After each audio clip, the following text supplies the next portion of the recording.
उसके 2 बच्चे का बताइए कि मैंने भविष्य बिगड़ रहा है, एजुकेशन नहीं मिल पा रहा है। अभी बच्चा देखिए, बच्चा यहीं पे है मिथिलेश का, जो कि अभी कई देखिए दिनों से मिथिलेश स्कूल की ये नहीं जा बच्चा रहा है, ये मिथिलेश का लड़का है। आप ये साफ तौर पर देख सकते हैं कि बेचारा जो मुख्यमंत्री से क्या मांग करोगे, क्या कहोगे मुख्यमंत्री सम्राट चौधरी से? अच्छे से जांच। अच्छे से जांचो। हाँ। थोड़ा सा तेज आवाज में बोल बेटा। हाँ। क्योंकि अब अकेला वो अपना कमाने वाला था परिवार के लिए, अब उसका किराया कौन देगा, बच्चा का शिक्षा का भाई पैसा कौन देगा, इसलिए अपने पैतृक गांव आ गए ये लोग। देखिए घर में कराकट लगा हुआ है, झोपड़ी का मकान है, और कोई मैंने बहुत रैयती घर का नहीं था, रजवाड़ा घर का नहीं था, मामूली घर का लड़का था, जो बेचारा अपने ड्राइवरी करके जीवन यापन करता था, अपने परिवार को चलाता था, जो कि उसको फंसाया गया है। इसमें सीबीआई जांच होना चाहिए। चाची कह के कहते हैं कि चाची जी बात चीची वो बात, हम लोग यहाँ रहते हैं, वहीं पर सब बाल बच्चा लेकर पढ़ाते हैं लिखाते हैं, यही अपना बात जे जहाँ रहो वही ना बात कही हन आदमी। व्यवहार इसका बहुत अच्छा था, आज तक से कोई के ना गाली दिया है, ना किसी का माँ बहन किसी के नहीं, हम लोग देख रहे हैं। देखिए इस वक्त हमारी मौजूदगी उसी गांव में हुई है जिस गांव में आरोपी मिथिलेश कुमार रहता था। गांव का नाम कौवा खोच है और आपको बता रहे हैं कि साफ तौर पर ये देख सकते हैं तस्वीर में कि ये रोहतास जिले के डेहरी ऑन सोन के मोहन बिगहा में मिथिलेश जो है अपने परिवार के साथ किराए के मकान में रहता था और वहीं से अपने बच्चे का पढ़ाई लिखाई करता था।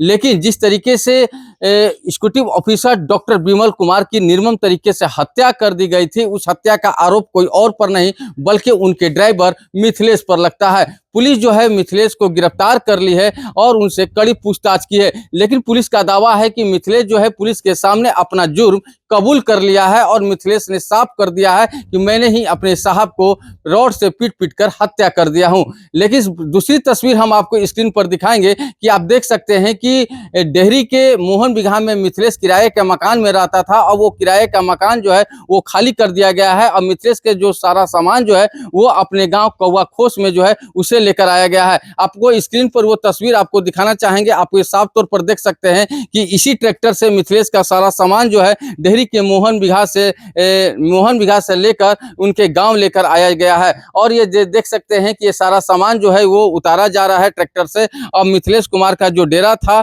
वहां से खाली कर दिया गया है। मिथिलेश कुमार का बचपन इसी गांव में गुजरा था। मिथिलेश कुमार जो है बचपन से इसी गांव में रहते थे। मिथिलेश कुमार का पढ़ाई लिखाई इसी गांव में हुआ था। लेकिन आपको बता रहे हैं कि कुछ गांव की जो महिलाएं हैं और हम महिलाएं से बात करेंगे कि मिथिलेश कुमार का व्यवहार कैसा था, मिथिलेश कुमार का नेचर कैसा था और जिस तरीके से पुलिस कर रही है कि मिथिलेश ही इस घटना को अंजाम दिया है।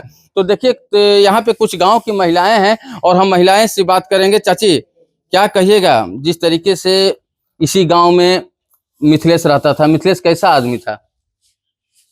बोलिए कैसा आदमी था चाची? कैसा आदमी था चाची?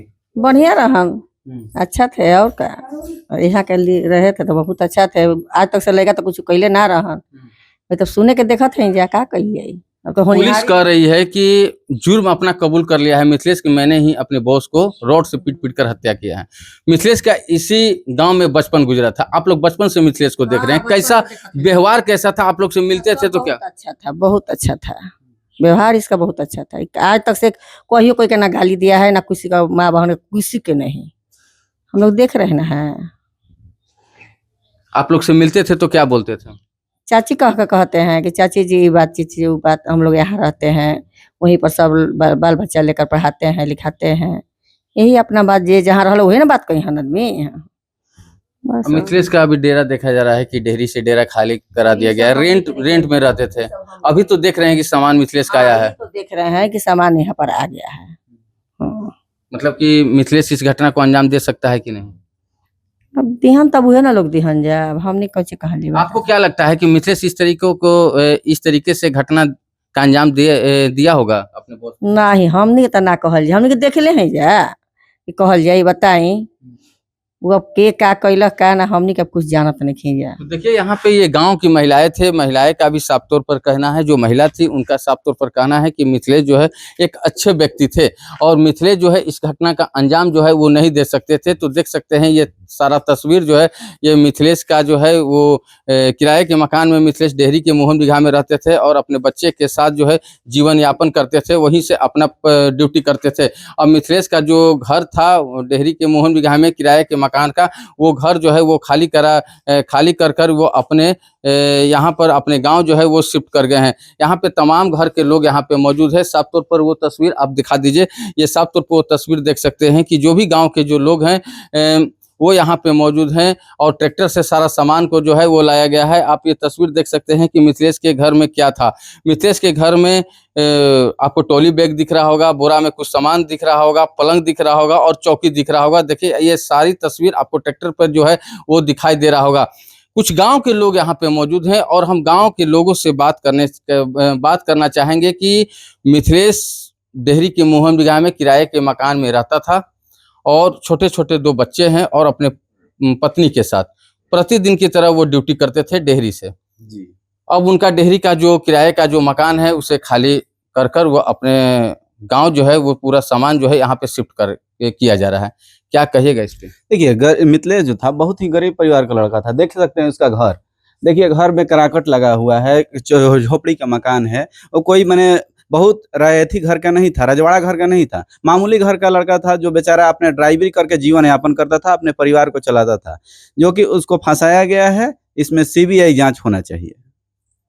पुलिस तो कह रही है, जैसे आईजी विकास वैभव का कहना है कि आरोपी मिथिलेश ही है, अपना जुर्म जो है पुलिस के सामने कबूल कर लिया है। नहीं, उसमें मिथिलेश आरोपी नहीं है, उसमें निष्पक्ष जांच होनी चाहिए। इसमें सीबीआई जांच हो, जो दोषी हो उसको सजा मिले, लेकिन जो निर्दोष को फंसाया जा रहा है वो निर्दोष न फंसे। अच्छा, खाली क्यों कर दिया गया? वहाँ जो मोहन बिगहा में रहते थे, डेहरी के मोहन बिगहा में, अब उनका सामान जो है वो खाली कर उनके गांव लेकर आया गया है। क्योंकि अब अकेला वो अपना कमाने वाला था परिवार के लिए, अब उसका किराया कौन देगा, बच्चा का शिक्षा का भाई पैसा कौन देगा, इसलिए अपने पैतृक गाँव आ गए ये लोग। आखिर पैसा लगेगा, बाहर में रहिएगा, डेहरी में रहिएगा, पैसा लगेगा, किराया का पैसा नहीं है तो वो अपने दुख हो रहा है। बहुत दुख है। उसके 2 बच्चे का बताइए कि मैंने भविष्य बिगड़ रहा है, एजुकेशन नहीं मिल पा रहा है। अभी बच्चा देखिए, बच्चा यहीं पे है मिथिलेश का, जो कि अभी कई दिनों से मिथिलेश स्कूल की ये नहीं जा बच्चा रहा है, ये मिथिलेश का लड़का है। आप ये साफ तौर पर देख सकते हैं कि बेचारा जो लड़का है वो भी अपने सामान को जो है बड़ा गौर से देख रहा है, लेकिन उसको ये समझ में नहीं आ रहा है कि ये पापा आखिर कहाँ हैं, आखिर वो डेरा जो शहर में रहते थे वो डेरा क्यों खाली हुआ और हम लोग अब गांव में रह रहे हैं। देखिए ये मिथिलेश की ये बेटी है, देखिए कितनी मासूम सा बच्चा है ये। आप ये देख सकते हैं कि ये मासूम सा बच्चा है, इसको क्या समझ में आ रहा है कि मेरे पिताजी जो है वो कहाँ पर है। ये प्रतिदिन अपने पिताजी का जो है इसी चौखट पर वो अपने पिताजी का इंतजार करती होगी।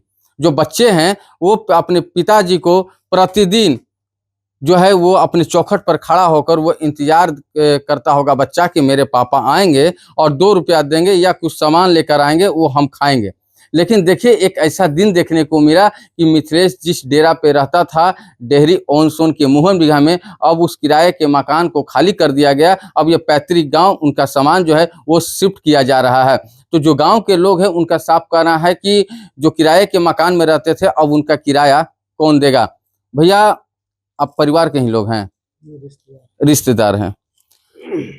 मिथिलेश जो है वो किराए के मकान में रहता था मोहन बिगहा में, प्रतिदिन ड्यूटी करता था 2 बच्चे के साथ और अपनी बीवी के साथ। क्या कहिएगा जिस तरीके से आप लोग मकान खाली कर दिए किराए वाला और पैतृक गांव शिफ्ट कर रहे हैं, कैसा लग रहा है आपको? इसमें कहना क्या है, इसमें सीधी सी बात है कि उनका कोई खर्च देने वाला नहीं रहा। बच्चे का शिक्षा का जो है कि पढ़ाई का खर्च कोई देने वाला नहीं रहा।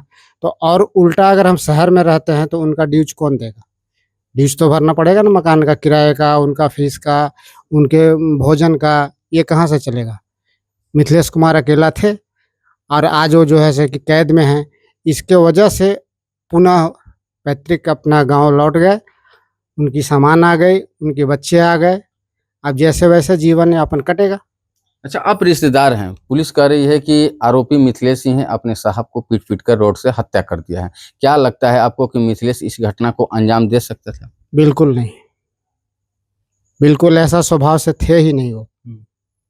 उनका एक स्वभाव था कि बस जीवन यापन अपने बलबूते और अपने जो ईमानदारी के इनकम है, कमाई है, उस पर जो है से कि वो जी रहे थे और जीना चाहते थे। आपसे मिथिलेश से मुलाकात हुआ घटना के बाद? घटना के बाद नहीं हुई। क्या चाहते हैं अब आप? चाहते ये हैं कि उचित इस पर जो है से कि सीबीआई की जांच हो और उचित जो आरोपी हो उसका सजा हो। ये हम नहीं कह रहे हैं कि मिथिलेश कुमार अगर है तो मिथिलेश कुमार की सजा होगी, और कोई है तो उनकी सजा होनी चाहिए। देखिए ये रिश्तेदार है और इनका साफ तौर पर बड़ा दावा है कि अगर मिथिलेश कुमार इस घटना में संलिप्त हो तो उन पर कार्रवाई होना चाहिए, लेकिन निष्पक्ष जांच करने की मांग जो है वो गांव वाले से लेकर उनके रिश्तेदार तक वो कर रहे हैं कि अब इस मामले में सीबीआई जांच होनी चाहिए। आपको वो तस्वीर आपको स्क्रीन पर दिखाएं कि ये देखिए ये मिथिलेश कुमार किस तरीके से जो है अपने परिवार के साथ रहते थे, किराए के मकान में रहते थे डेहरी ऑनसोन के मोहन बिघा में। अब किराए के मकान को खाली कर दिया गया, अब वो पैतृक गांव जो है पूरे सामान को वो शिफ्ट कर दिया गया है। कहना यह है, उनके जो रिश्तेदार हैं उनका साफ तौर पर यह कहना है कि मिथिलेश कुमार के पास अब पैसा ही नहीं है तो उस किराए के मकान में किराया कौन देगा। बात तो बिल्कुल सही है कि मिथिलेश कुमार एक कमाने वाला व्यक्ति था और उसी मिथिलेश कुमार के जो भी कमाता था उसी के मिथिलेश कुमार से ये घर चलता था। ये छोटे छोटे मासूम बच्चे जो देख रहे हैं आप, ये मिथिलेश कुमार की लड़की है और ये मिथिलेश कुमार का लड़का है। ये साफ तौर पर स्क्रीन पर देख सकते हैं। ये प्रतिदिन जो दोनों बच्चे हैं वो प्रतिदिन इंतजार करते होंगे कि मेरे पिताजी आएंगे तो कुछ ना कुछ लेकर आएंगे और हम खाएंगे खुशी से। लेकिन इस बच्चा को अभी भी पता नहीं है कि मेरे पिताजी कहाँ हैं। क्या अभी तक तो ये बच्चा को पता नहीं होगा क्योंकि छोटा छोटा बच्चा है कि मेरे पिताजी कहाँ हैं? मैंने वो बच्चा को तो कुछ समझ में आ रहा है कि मेरे पिताजी को फंसाया गया है, मेरे पिताजी जेल जा अच्छा, चुके हैं। बच्चा को पता है? बच्चे को पता है, बड़ा बच्चा है वो जो है 7-8 साल का, उसको मैंने जानकारी हुआ कि मेरे पिताजी को जेल में कैद है। जो ईओ साहब है उसके हत्या के जुर्म में मैंने उनको कैद किया गया है। मतलब कि प्रतिदिन बच्चा इंतजार करता होगा अपने पिताजी को। हाँ, वो तो बच्चा तो है तो पिता का राह देखबे करता है कि शाम को मेरे पिताजी आएंगे तो जरूर कुछ लेकर के आएंगे। ये बच्चा है तो इंतजार करबे करेगा, और बच्ची है इसको तो बिल्कुल समझ में नहीं है कि मेरे पिताजी अभी कहाँ हैं। कितना उम्र हो रहा होगा ये दोनों बच्चा का? बच्चा का 7 साल और ये बच्ची 4 साल की होगी। देखिए कितना मासूम सा बच्चा है, एक 7 साल एक 4 साल का। देखिए ये बच्चा है, बेटा इधर आ जाओ तो थोड़ा। देखिए हम बच्चे से बात करने का कोशिश करेंगे, इधर आ जाओ बेटा। क्या नाम हुआ आपका? कृष्ण कुमार। कहाँ रहते थे? डेहरी ऑनसोन कहाँ? मोहन बिगा। मोहन बिघा। अब वो घर खाली हो गया, अब गांव पे तुम लोग रह रहे हो। हाँ। क्यों क्यों? अच्छा, क्या लगता है तुमको कि जिस तरीके से जो तुम्हारे पापा पे आरोप लग रहा है वो तुम्हारे पापा इस तरीके का घटना कर सकते हैं? नहीं, बिल्कुल नहीं। क्या चाहते हो, क्या सरकार से मांग करोगे, मुख्यमंत्री से क्या मांग करोगे? अच्छे से जांच हो। अच्छे से जांच हो। तुम्हारे पापा को फंसाया गया? हाँ। अभी इंतजार करते हो पापा का? हाँ। याद आता है? देखिए ये कितना सा मासूम सा बच्चा है, ये बात करते करते जो है वो भावुक हो गया है। देख सकते हैं ये अभी भी कह रहा है, एक छोटा सा बच्चा है, देखिए ये रो रहा है। आप ये कैमरे पे देख सकते हैं कि इस मासूम सा बच्चा जो है किस तरीके से रो रहा है और अपने पिताजी का इंतजार कर रहा है और इसका कहना है कि मेरे पिताजी को जो है वो फंसाया गया है। देखिए बेटा मत रो, पापा आ जाएंगे, मत रो। मुख्यमंत्री से क्या मांग करोगे, क्या कहोगे मुख्यमंत्री सम्राट चौधरी से? अच्छे से जांच। अच्छे से जांचो। हाँ। हो सकती है आवाज में बोल बेटा। हाँ। देखिए ये मिथिलेश कुमार का ये बच्चा है, ये कितना मासूम सा बच्चा है और इस बच्चे को भी साफ तौर पर कहना है कि मेरे पिताजी को फंसाया गया है, इस मामले में जो है अच्छे से जांच हो, निष्पक्ष जांच हो। देखिए बच्चा अभी भी रो रहा है और प्रतिदिन की तरह आज भी अपने पिताजी का इंतजार कर रहा है इसी चौखट पर। ये अपने गांव आ गया है, इसको ये भी पता है कि हम डेहरी ऑनसोन के शहर में रहते थे और मोहन बिघा में पिताजी हमें किराए के मकान में रखते थे और वहीं से पढ़ाई लिखाई करते थे। अभी स्कूल जाते हो कि नहीं? नहीं। अभी स्कूल नहीं जाते हो? मम्मी मम्मी कहाँ है? घर में। ओ, मम्मी घर में है। हम्म। याद आता है पापा को? हाँ। पढ़ाई लिखाई करोगे? हाँ। देखिए बिहार के मुख्यमंत्री सम्राट चौधरी से बच्चा जो है वो गुहार लगा रहा है कि मेरे पिताजी को फंसाया गया है और इस मामले में निष्पक्ष जांच हो। अभी भी ये रो रहा है। देखिए अभी भी बच्चा जो है वो किस तरीके से जो है वो रो रहा है। अब मिथिलेश कुमार जो है उनका मकान, किराए की मकान को जो है वो खाली कर दिया गया है, सारा सामान को जो है पैतृक गांव शिफ्ट कर दिया गया है। बच्चा को देखकर बहुत मोह लग रहा है, बहुत अफसोस लग रहा है। बच्चा बात करते करते ये रो पड़ा है, भावुक हो रहा है। बहुत भावुक इसके हो गया भाव से बच्चा। हम लोग भावुक हो रहे हैं, लग रहा है कि ये सच। बच्चा सही बहुत भावुक हो रहा है। इतना छोटा बच्चा अपने बाप के लिए, अगर सम्राट चौधरी जी अगर इस वीडियो को देखेंगे तो जरूर हम कहना चाहेंगे कि सीबीआई जांच इस पे कराया जाए। बिहार के मुख्यमंत्री सम्राट चौधरी से बच्चा मांग कर रहा है कि मेरे पिताजी को फंसाया गया है, निष्पक्ष जांच किया जाए। बिल्कुल निष्पक्ष जांच होना चाहिए। अरे इस बच्चा को देख करके हम लोग भावुक हो रहे हैं कि इतना छोटा सा बच्चा है, भावुक है। और माननीय सम्राट चौधरी जी अगर इस वीडियो को देखेंगे तो जरूर सीबीआई जांच करवाएं, इस पर जो दोषी होगा उसको उचित कार्रवाई किया जाए।